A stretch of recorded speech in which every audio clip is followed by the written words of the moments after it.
Hey, I'm glad you're here. I really am. I'm excited to get into today's word, today's teaching. We've been planning for a series called Successful and Miserable for quite some time now. Many of you maybe got a flyer in the mail for this. Many of you maybe were handed a business card that invited you to this event. Many of you maybe just have been in the church for the last little bit and have heard us talking about it for about 8 weeks now. I've been so excited to share this that I'm just going to jump right into it. Is that all right? Is that all right if we just kind of cut through everything and jump right in? Successful and miserable. One time I accidentally did a split on my rollerblades. I was skating on my rollerblades. Have you ever heard the term fail? You've heard this internet phenomenon of hashtag fail. I did the best that I could, and I failed at it. And we've all watched, don't pretend like you don't watch those YouTube videos. Those videos of people trying to do things and falling and hurting themselves have 400 million views. I know you're watching them, all right? And I'm watching them too, and I don't feel good about it. I'm not proud of it, but I've been there. But I had a fail moment of my own once. I was on my rollerblades, and I was skating in my parents' driveway. And I got up to a point where I would ride up the driveway. It was at a little bit of a slant, and I would jump up on the sidewalk, and then I would do a 180 spin, and then ride back down. Can you see this happening? Right? I did this once, and I was on my rollerblades. I came up, I jumped up, I did my 180 spin. Most of the time, I would turn around, and it was Olympic material. I mean, it looked perfect, looked absolutely beautiful. But this time, I landed, and one foot was Olympics. One foot was great. My right foot was exactly where it was supposed to be, connected with the ground, all four wheels on the ground, and going forward. My left foot, however, had a different plan. My left foot didn't quite make the cut for the Olympics this year, and caught like that, and then slipped. And so as this foot is going forward, this one is coming back, and this number, split and slide on the ground, actually happened for me. And I'm not going to give you too many details other than just this image right here sliding across it was a true fail. Worst case scenario. This is the worst thing that can happen when you're on rollerblades, as far as I can tell. It's easy to see how failing could make you pretty miserable, right? It's easy to see how you could try to do something, it didn't work out so well, and you get hurt, and you end up miserable. But in this series, for the next couple of weeks, we're going to address how it's possible for you to succeed in every possible way, for you to stick the landing, for you to hit everything that you intended to hit, for you to do everything exactly as you intended to do it, for you to achieve all of your goals, and still end up miserable. That you could win in every possible way and still end up miserable. And so for the next 2 weeks, we can throw these up on the screen just so you can see them. Next week, September 27th, I'm going to address how bad plans can lead to you being successful and miserable. How you might actually have pretty good goals and pretty good targets, and most of the things that you're going after are a good idea for you to go after, but the way that you're going about it is likely to leave you miserable. And then in the final week, on October 4th, we're going to look at bad attitudes. And every one of us knows somebody, not us, this is for somebody else. Of course, it's for you to invite somebody else to October 4th. I'm sure you've never been down this road, but people that we know that like, you are successful in every possible way. You got more money than everybody else. You got more friends than everybody else. You got a wife. You got the kids, you got the car, you got everything that any of us would mark as success, and you're still miserable. And I would say that those people, it might just be an attitude issue, and it might be an attitude issue for you. That you might be able to look around your life right now and say, I'm kind of crushing it. Like, I'm kind of killing it in every possible way. I got everything I could possibly need to be happy, and I'm not happy. It could be an attitude issue. It could be a perspective issue. And so I hope that you'll make plans to be with us for the next 2 weeks, that you would maybe commit to this series, that you would just give it a shot, just to see what would happen if you would come in and commit the first day of your week for 3 weeks in a row to hearing what God might have to say into your life. And I realize that many of you in here today are maybe a little skeptical about that kind of thing. You're skeptical about the Bible and skeptical about God and skeptical about preachers, and I get it. I really do. I'm skeptical myself a lot. I am a skeptic in many, many ways. And so I'm challenging you to consider if perhaps maybe the God who created you has a plan that could make you successful and happy. That maybe if you succeed in all the ways that you're trying to succeed and still end up miserable, that maybe what you're trying to succeed in isn't such a great idea. Does that make sense? So today, we're going to actually look at how bad goals could be the primary issue. Because before we get into any plans, before we talk about any attitudes, before we talk about anything else, what we really need to focus in on and what we really need to lean into today is that perhaps the things that we are chasing after are just bad things to be chasing after. Like perhaps they're just not good goals. Perhaps you're just not headed in a good direction. And so, bad goals. When is the last time you stopped to consider whether or not your goals are good goals? Have you done that in a while? Like many of us, we just sort of plug along and like, I guess I'm going after something good. I haven't really stopped to think about what I'm going after for a while. But maybe it's not. It's good to have benchmarks. It's good to have goals. It's good to have things that you're chasing after. It's good to be going after something. But what if the things that we're going after are bad goals? What if the things that you're going after aren't worth your life? Is there any chance that you could get to the end of whatever your pursuit is, that you could hold the proverbial trophy, that you could have the award, the ribbon, the car, the house, the woman, the man, the whatever it is that you're chasing, the job, and that you could hold it in your hand and you could say, this was a dumb goal. This wasn't worth what it took to get here. This wasn't worth all the sacrifice that it took to get here. Is that possible? So today I'm going to offer you 4 categories, and I'm going to move through them really quickly. 4 categories that I think they're very present and clear in the Bible, but I believe they transcend just spiritual church language. I believe this is absolutely true. Even if you would say, I don't really believe the Bible, it's not my thing. I came for a sandwich and to bounce in the bounce house. That's great. I'm glad you're here. And this is going to be helpful to you too. I promise. It really is. This is true whether you believe the Bible or not. This is true whether you trust Jesus with your life or not. This is absolutely true. These 4 categories of goals are bad categories. And they won't make you happy in the ways that they promise to make you happy. So the first one, 2 slides forward. Comparison goals. The first category of bad goals are comparison goals. Let's be honest. We decide most of what we want, most of our goals, based on what we see other people achieving. Am I right? That's the only way we know how. I want the car he has. I want the car that sounds like that. I can't even see it. I just hear it drive. I want that car. I want my car to sound like that. Turns out that's an 18-wheeler truck. But I want my car to sound like that car. I want the job that he has because I want the kind of power that he has. I want a body like that. I want to look like she looks. Right? This is comparison-based goals. We come to the conclusion that if I were to succeed in the ways that these other people have succeeded, then I'll be happy in the way that I perceive that they are happy. Right? Have any of us ever done this? Have you ever looked at somebody and you're like, if I had that car and that job schedule and that income and that wife and those kids, I'd be happy too. Like, of course they're happy. I'd be happy if I had all that too. The issue is that you're not them. The issue is that you might just pursue that goal. You might just pursue those things, get everything you're trying to get. You may get the same exact car, the same exact house, live in the same neighborhood right next door to them, have the same number of kids that are spaced apart by the same amount of years and marry the same kind of woman that they married or the same kind of man that they married and still be miserable because comparison goals are bad goals. They don't work for us. God actually shows us in His Word, Romans 12:2.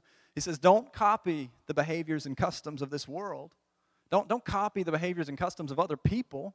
Don't look at other people to determine how you're going to behave and what you're going to go after.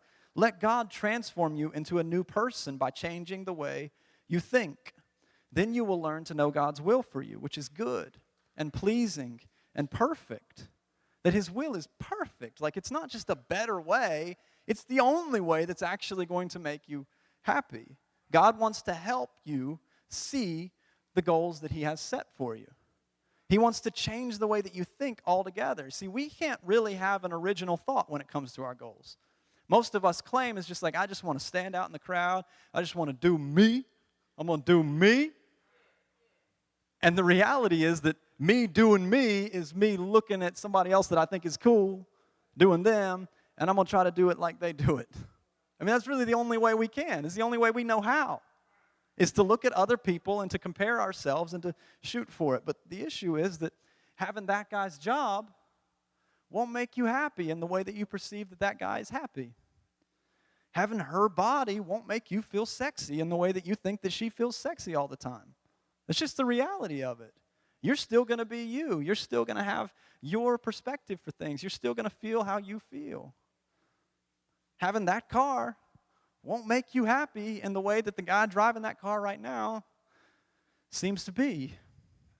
It means you'll have the same bill as that guy has for the car. If anything you're hoping to accomplish right now is a comparison-based goal, let me just warn you, let me just share with you, let me just point out to you, that kind of goal, you're going to get there, you might get everything you're chasing after, and you're going to end up miserable because it was a bad goal. It's not how God designed you. He designed you to be unique. He designed you for a better plan for you, not to have somebody else's plan. The second bad goal, selfish goals.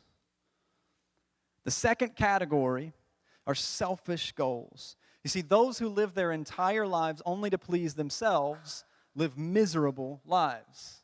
Anybody? Anybody ever? Amen. From anybody. Those who live to please themselves. I'm from West Virginia. I don't know if you knew that or not. In West Virginia, which I've never really even preached much in West Virginia. I basically left there before I started preaching. But in West Virginia, whenever you're preaching, it's kind of a conversation. And so it's just stuck in my head that, like, if you're not talking back to me, then I'll just get confused and worried, and I talk a lot longer. So here's the thing. If you want to get to lunch, y'all help me preach a little bit, and I'll move more quickly. We get a little momentum here, and we'll move right through it. So selfish goals, those who live their entire lives only to please themselves, live miserable lives. You know it's true. Because even if you're not a Bible person, even if you're not a God person, you don't like selfish people, and you don't want to be considered selfish, and you don't want your kids to be selfish. We'll get to that in just a moment. Not that mine are, not that I've ever seen anything like that. Philippians chapter 2, verse 3. I want you to look at something the Bible actually says about selfishness. It says, don't be selfish. Is that surprising to anybody? Don't try to impress others. Be humble. You know why that front half of that verse is so powerful to me? Because you don't want to be friends with anybody who is the opposite of those first three things. Like, no matter what your background is, no matter where you come from, you would say, I don't like being around selfish people. I don't want to be selfish people. I don't want my kids to be selfish people. I don't like being around people who are always trying to impress everybody in the crowd. I don't like being around people who are always trying to one-up me, trying to tell a better story than the story that I told. I don't like people who are arrogant, who are sort of the opposite of humble. And this is how we know that God has written this on our hearts. This is how we know what He's saying here is true for all. We absolutely know it's true. We try to beat it out of our children. Don't be selfish. Don't try to impress others all the time. Be humble. Thinking of others as better than yourselves. And this is where, you'd say, preacher, I don't know. Like, better than myself? And I understand why you might feel that way. I get why you might be closed to the idea of thinking of others as better than yourself as it's instructed here. But what I would encourage you to consider is, you feel that way. This is a bit of a I don't know if I'm going to think of others as better than who's going to look out for me? I'm supposed to take care of number one, right? Who's going to take care of number one if I'm taking care of everybody else? And the reason that you feel that way, I would say, is that everything in the world around us points us to that. Everything in the world around us points us to the idea that I'm supposed to take care of me. I'm supposed to get mine. I'm supposed to look out for number one first and foremost. But all I would encourage you to consider today is that working? Is that working for people? People who are just constantly, I'm just taking care of me and me alone, and I'm the center and I'm the most important thing. And is it working? Does that actually make people happy? And we all know that it doesn't. We all know that selfish goals are bad goals. We know that we don't want our children to end up that way. Verse 4, actually, this continues. Don't look out for only your own interests, but take an interest in others too. Why in the world would I do that? Who's going to look out for me? And I would encourage you to consider that, God is. He didn't design us to be selfish. That's why we don't like being around selfish people. That's why, hypothetically, if we were at Walmart and our daughter, 2.5 years old, were to walk into the arcade, again, hypothetically, and see another 2.5-year-old little girl on a machine that she wanted to play with, and were to walk up, hypothetically, and punch this other girl or slap her on the arm and say, "That's mine, I'm going to play with that," that we would all run into the arcade and say, "Adeline," or whatever the kid's name might be. That's my daughter, by the way. I would say, "Adeline, we don't hit people, and we don't say mine, and that's not who you are, and we're not selfish people." Every one of you would do that for your kid, right? Because we don't want that. We know that this is a better way, and we teach it to our children, and then we get older and older and older, and the world tells us, "No, look out for number one. You take care of you. You take care of you. Don't worry about anybody else." And we start to forget what we knew was true from the very beginning with our children. What we try so hard to instill in them, we start to abandon in our own lives and in our own perspective. Third goal. The third category of bad goals are destination goals. Y'all having fun today? Yeah? Glad you came to church. Yeah? Good. Destination goals. This one requires a little bit of explanation, but I'm going to offer. This is a category of bad goal that is so powerful for us today. It's in a different category because, you see, selfish goals and comparison goals are really, in essence, the issue with them is that they're harmful to others and harmful to us. The issue with comparison goals and selfish goals is that somewhere within them, they amplify our sin nature, and they make us hurt other people. And they make us hurt ourselves, and they damage our relationship with God. Destination goals aren't really in the same category. Destination goals aren't really inherently sinful. The issue here isn't that it's wrong. The issue here is what it does to your happiness. A destination goal is a goal that essentially tricks you into believing that things will be better once you finally can fill in the blank. Retire. Fit back in your wedding dress. Why are y'all women so obsessed with getting back in your wedding dress anyways? What are you going to do in it? You can't wear it again. So obsessed with this. But the destination goals say, once I get there, once I'm finally back to that, once I'm finally back to retirement, then I'll be happy. Once I finally get back into the wedding dress, I'll be happy. Once I finally land the job that gives me the schedule that I wanted, then I can be happy. Once I finally have this amount of money in the bank, I'll be happy. Once I finally get that car, I'll be happy. Anybody ever fell for a destination goal? Here's the thing about them, though. The worst thing to me about destination goals is what they do to the present.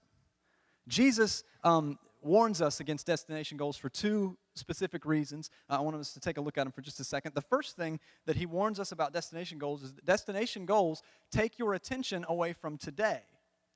And today's all you've got, right? They take your attention away from today. When all your happiness is wrapped up in a destination goal, then you can't be happy here and now, right? If you're looking forward to one day whenever I can fit back in that dress, then it's like, until I fit into that dress, I'm not happy. When we're looking forward to a day when I get that job, then I'll be happy. Well, you're not happy until you get there. And Jesus warns us. He says, therefore, don't worry about tomorrow. Tomorrow will worry about itself. In other words, if you just focus all of your attention on a destination goal, you're going to get there, and you're going to realize that there are new issues and new concerns and new destination goals waiting for you there. And Jesus says, sufficient for today are its own troubles. Like, focus on today. Worry about today. You do today, because today is all you've ever got. As long as your happiness, and this is such a huge idea and huge statement, and I hope that you'll hear this, as long as your happiness is tied to a destination goal somewhere in the future, today will be miserable. As long as that is your goal, that one day I'm going to get that, one day I'm going to have that much money, one day I'm going to drive that car, one day I'm going to live in that neighborhood, one day I'm going to get married, one day I'm going to finish college, and then as long as it's tied to that, you'll be unhappy today. You'll be miserable today. The second thing that Jesus warns us about, and this is bleak, but we'll move through it quickly, okay? Because I mostly want smiles and sunshine today. Tomorrow may never come. This is another reason why a destination goal is a bad idea, because tomorrow may never get here. And so the reality of that is, if that's true, if tomorrow may never come, then you may always be miserable. If you're waiting for a destination goal, there is at least a slight chance that that goal will never be actualized and never realized in your life, meaning that you'll never be happy.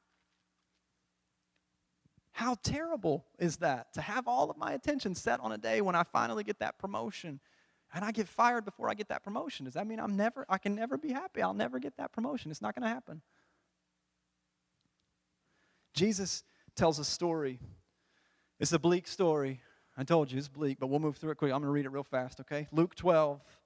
A rich man had a fertile farm that produced fine crops.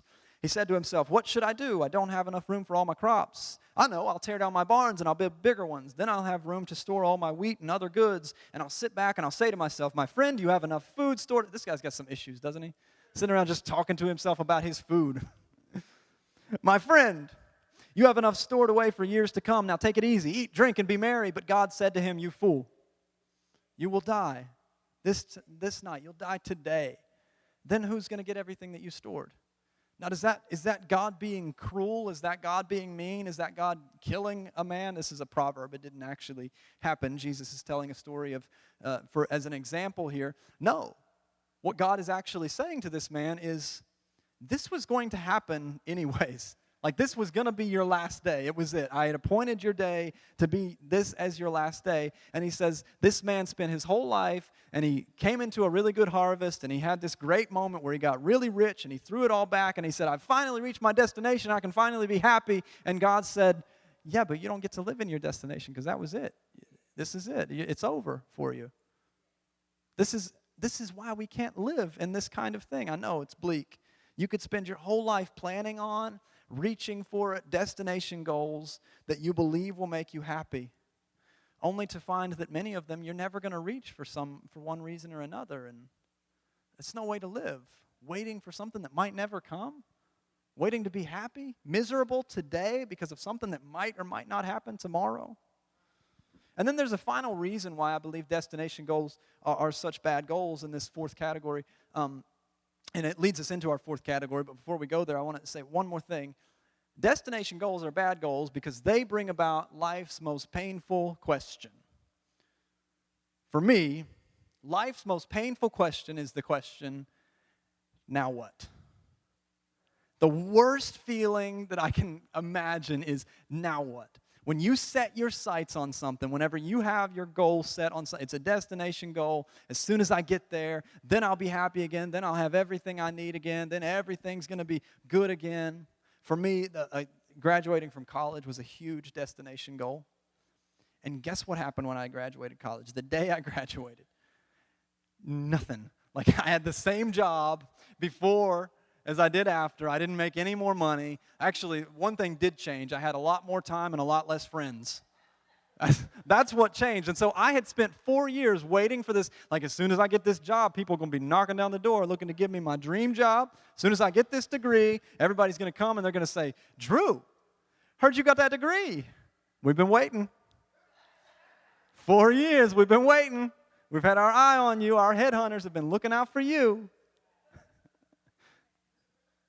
And the moment it happened, I realized this was all fake. There's nothing to it. Nothing changes. Nothing changes. Actually, this past week, Megan and I moved into an apartment about 9 months ago, and we've kind of been renovating it and trying to update it a little bit as we could, as funds become available and as energy is present within us to do the things that need done. And one of the things that we were doing, one of the last things on the list was to get laminate floors put in our ground level of the townhouse. It's a split-level townhouse. And we ordered some floors, and they were on back order forever because they were just beautiful and cheap. But And so a lot of people wanted them, I guess. And so they were on back order. It took forever for us to get them. And then we finally got them, and they actually went down this week. And Wednesday, we were out all day, and we had kind of left the guys working, and we came back that night, and they were down in our living room. They were completely done, and we walked in, and it smelled so great, and it looked so beautiful, and we were just so happy. And then we had a now what moment. Like, personally, I literally looked at it and I was like, man, this is good. I just knew. I could not wait to get rid of those nasty carpets. I could not wait for those carpets that were down for 25 years before and now I guess we'll sit on the couch and watch TV like we did last night and pay another bill. Now what? This is what happens. We got the American Dream premium package. We got the 2.5 kids and the nice house and the nice neighborhood with the white picket fence. Now what? Now you pay the bills. Now you keep the kids from killing each other. Now you reinforce the fence so maybe the kids won't be able to escape. I did it. I retired, right? I retired. Now what? I was looking forward to it all my life. I retired. Now what? Death, I guess. I don't know. That's bleak again. But you know what most people, you know why I put this retirement one in? You know what most people do? Look forward to retirement. And there's nothing wrong with it. It's just what we do. It's how we're wired. Look forward to this. I can't wait until I can retire. I'm going to retire. I'm going to retire. I'm going to retire. I retire. And guess what they do? I got to find something to do with my time. I'm going to look for a job. I'm going to go get that job that I always wanted while I was waiting to retire. This is what happens. This is what destination goals do in us. They promise to be something that they never become. Achieving bad goals always results in a now what kind of moment. And this leads us into our fourth category, and this is the final category of things today. The fourth category of bad goals are mirage goals. Mirage goals. I grew up loving cartoons. Anybody else? Loved cartoons growing up. I don't care for them so much anymore. And here's why. Can I just take a tangent? I'm just going to preach on something else just for a moment. I got to preach on cartoons for a second. When I grew up, the cartoons that I really loved watching were about a cat who was trying to catch a mouse, right? And it was a lot of fun. Every episode, you could jump in at any point. You're like, what's going on? That cat's trying to catch that mouse. He's going to eat him if he gets him. And then I don't know what's going to happen for the rest of the episode, but that's what he's trying to do. And we would watch that, and it was a lot of fun. Really enjoyed it. Another cartoon there was a coyote, and he'd try to catch this really fast bird in the desert. That's what they did. You tune in anytime. It's like, what's going on in this episode? Oh, this coyote's trying to catch this bird. I guess he's going to eat him if he catches him. Are Roadrunners tasty? I don't know. I doubt it. Probably not. I've seen one before. It doesn't look like I would want to eat it, but he thinks it's worth it. Now, I don't think he's going to catch him. He didn't catch him in the last 10 episodes. I don't think he's going to get him in this one either. Let's watch. And then the classic, the true classic was there's a bunny. And there's a hunter who's trying to catch this bunny. He's going to put him in a bunny stew, I think. And the bunny, while the hunter is trying to get the bunny is trying to get a carrot. My favorite part about these cartoons is that they're pretty consistent with my experience of reality, right? Like, as I understand it, most bunnies I've ever seen they're into carrots. That's cool. I believe that. It's like, okay, the bunny's trying to get carrots. Well, that's consistent with what I understand of carrots. That hunter, he's trying to get a bunny. That's consistent with my experience with hunters. It's mostly what they want to do. They want to kill a bunny and eat it. But I watched the cartoon the other day, and I thought I was having some kind of fever dream. I turned it on. Y'all care if I tell you this? I told you, I got to get it off my chest. It's really bothering me. I turned on this cartoon, and there was a yellow sponge-shaped character with a face, right? And he had this voice that was like a 3-year-old supervillain, and he had sort of a sinus infection. And he had a starfish for a friend. A starfish for a friend that seemed kind of numb. I don't know why I hung out with it. And then there was a really grumpy octopus, and there was a squirrel in a spacesuit, and then there was a crab who owned a crab shack, I think, and sold, I guess, crab meat to people. It's really messed up all the way around. The moral of the story was not like, I don't know what any of them were trying to eat. I don't know what any of them were trying to accomplish. The sponge-shaped one, he was trying to get his underwater driver's license. This was the nature. I think the moral of the story was, don't do drugs, church, or you'll understand what's going on here. But anyways, one of one of the constant recurring themes of the cartoons that I grew up loving was a character gets trapped in the desert. Maybe a duck. One of them I remember, a duck getting trapped in the desert. And an entire episode could revolve around this duck trying to get some water because he's dying of thirst out in the desert. He's dehydrated duck in the desert. And he's trying to find some water. And something always happened in one of these episodes. Do you remember these episodes? They would look off over the horizon, and he would see a desert oasis with ice-cold, crystal-clear water. And the duck would be so excited, and he would see it, and he would run, and he would dive into it. And you'd see him squirting the water out of his mouth, and he'd grab a little glass. I don't know where he got a glass in the desert. And he'd start pouring it into his mouth. And then the perspective of the camera would change and would show you that what he had, in fact, run into was not a desert oasis, but was a mirage, and that he was pouring sand into his throat, and pretty soon thereafter he starts choking on the very thing that he thought was his answer. Many of us, we pursue mirage goals, things that promise everything and deliver nothing. They promise to make us happy, and we drink it up. We pour glasses full of the stuff into our mouth before we realize it's choking us. I know we've all been here before. I know that you've experienced this before. The drug that we started taking just to take the edge off. And then we find ourselves addicted to it. And we find that it's not taking the edge off, that it's making the edge way worse, and the edge is a lot sharper now, and I can't quit. I can't put it down. The mirage of the flirtatious advances of a coworker. It's like, well, this will be a little bit of fun in my otherwise boring life. And then I'll stop, and we get into the middle of it, and it's like I didn't even know, but I was drinking something that was choking me, and now I might have ruined my family. Maybe it's the house. Like, if I get the raise and I get the bonus, then we could afford this house, and you get the house before you get the raise, and the raise never comes. And now you're upside down in this thing. It's a mirage because it promised, like, we get in this house and we'll be happy. And we get in the house, and what happens? We resent the house that promised to make us happy. It's choking us. It's the very thing that's the source of every argument that we're having now. It's the very thing that's the source of every issue that I have right now.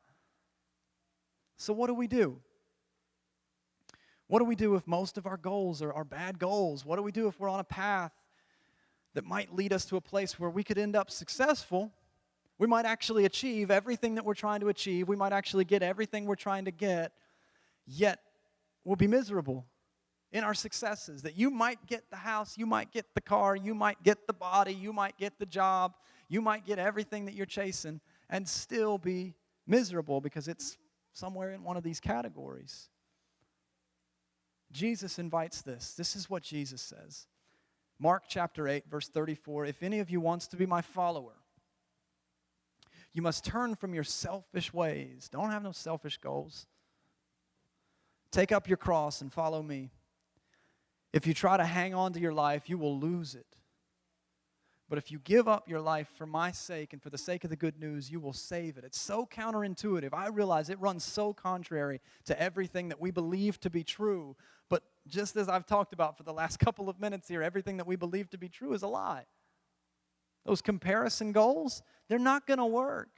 They're not going to make you happy. Those selfish goals, they're not going to satisfy you. Those destination goals, they're going to promise you, and then never deliver.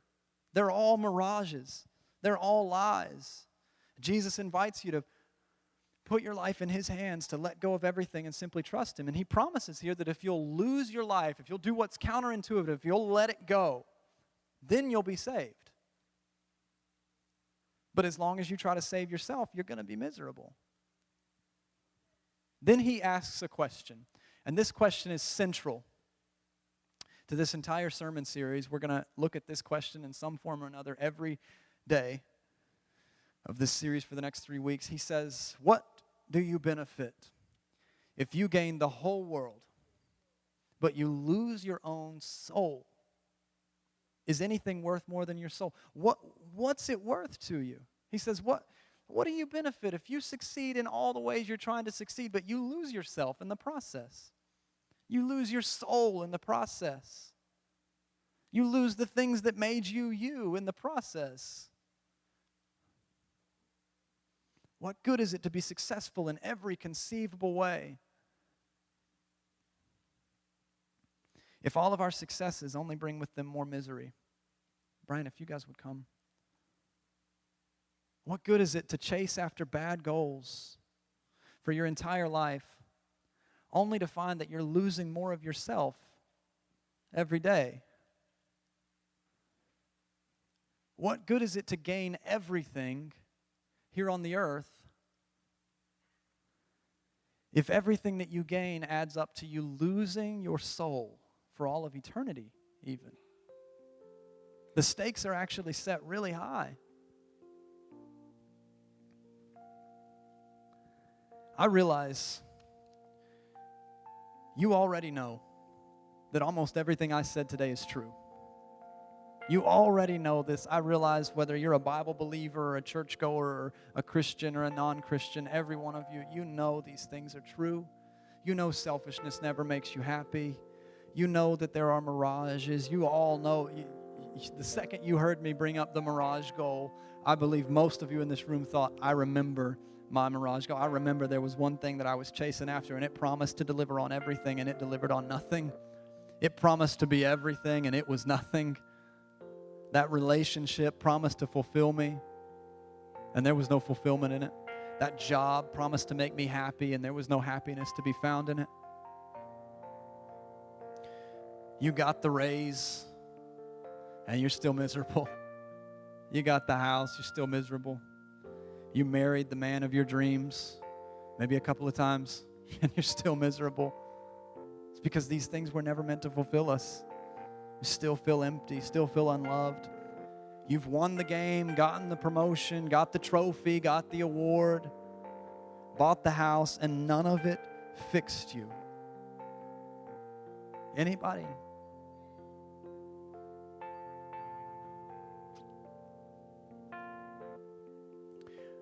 What if putting your faith in Jesus was the one success that wouldn't result in misery? And let me explain to you why I believe that might be true. I'm not going to promise you today that you put your faith in Jesus and you'll never have another problem and you'll never have another issue and you'll never struggle again. And that's not true.